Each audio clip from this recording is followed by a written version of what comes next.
Hey guys, Lego Empire bringing you guys another set review. Today we're looking at Lego set 7250, the ATRT, from the time of when Revenge of the Sith came out. As you guys know, I did the speed build for this set the other day. So briefly talking about the figure before I show him off, he is a 91st clone Scout Walker Trooper. And it was the first time we had a 91st Trooper, and I think they used no, I think we had one or two others later on, but they were one of the only two we had. If not the only one. I will list other sets right here that there are any other 91st official Lego people, but I don't think there are any other minifigs that are from the 91st. He has the classic Phase 2 helmet, so he has the holes in his...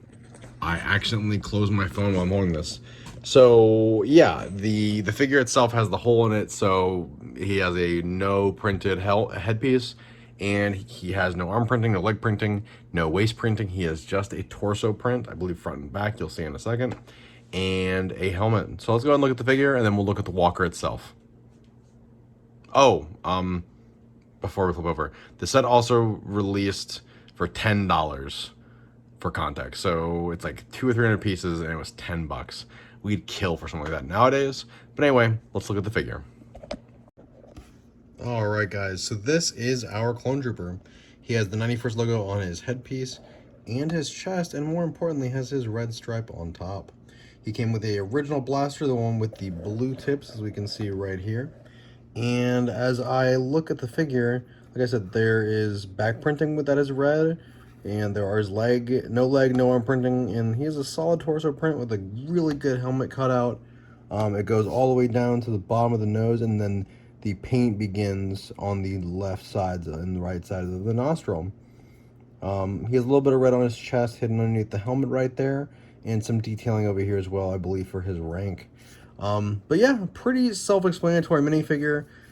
Definitely pretty cool for what it is. I wish we had more of these, but unfortunately, you know, we might be getting more in the future, but right now, Legions aren't something that's super keen. I mean, the ATTE was, you know, pushed back or delayed, so, you know, right now we'll deal with just having the Saber tank right now and the 501st Battle Pack. But let's go ahead and get into the build itself, which is also pretty simplistic. But I have some other walkers here for comparison, so let's go ahead and get over to that. Okay, so in my opinion, I have three of the best walker builds that LEGO has made over the last 20 years. So from left to right, we have the 20th anniversary ATRT from Kashyyyk with a 41st Trooper on top. We have the 501st ATRT, and then we have the ATRT from the Revenge of the Sith. They are all very similar in build and use different pieces. But as you can see, the build has marginally stayed the same over the years. Obviously, for different costs for the sets, they'll be different. But here, as you can see, the ATRT from the 20th anniversary and the Clone Wars set are very identical, minus like where some pieces are substituted for prints along like the front, the sides here up top, and on the legs, especially on the 501st, there's a lot of stickers on this one.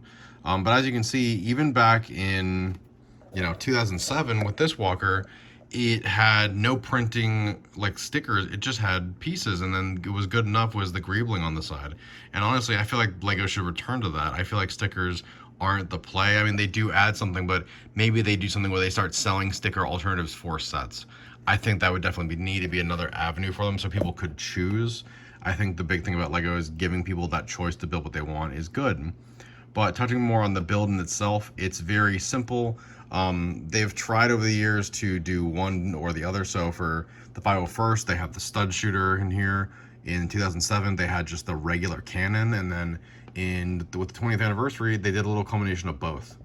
Ultimately, I do think that this walker from 2007 lacks in some areas.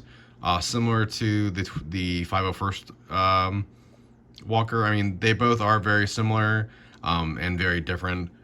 But the build styles are basically the same. There is a Technic rod that's in between them that keeps them where they are.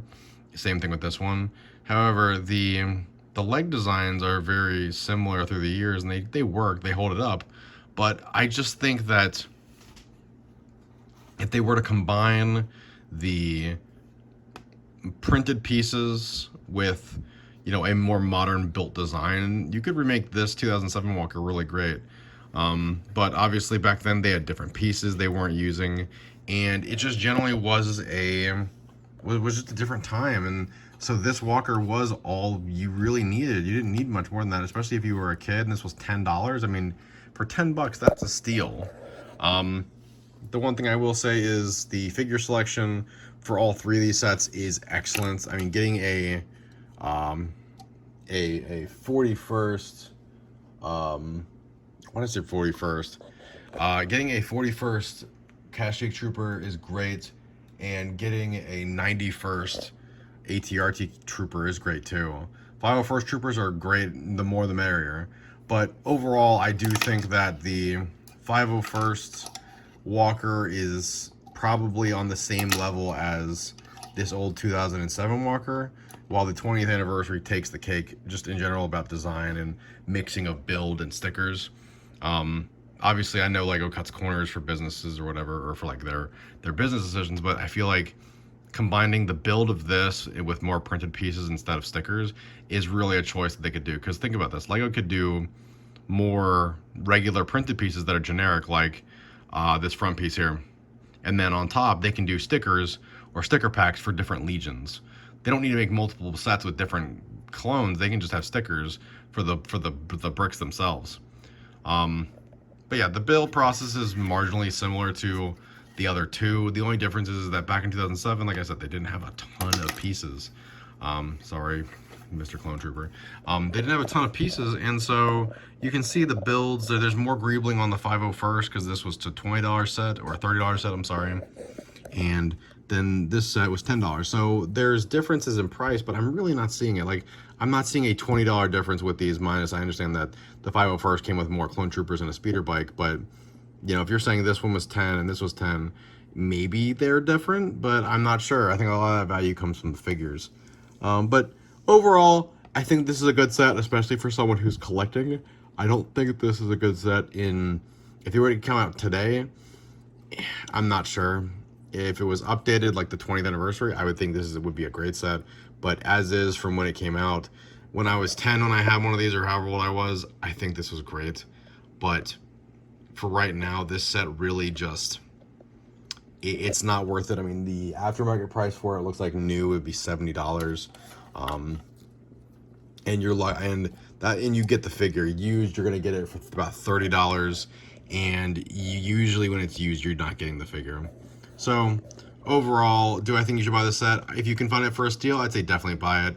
But I'd love to hear from you guys down in the comments. Please, don't forget to subscribe, comment, punch that bell to get all my notifications, and please subscribe for more Lego content. And I will see you guys in the next one. Have a good one.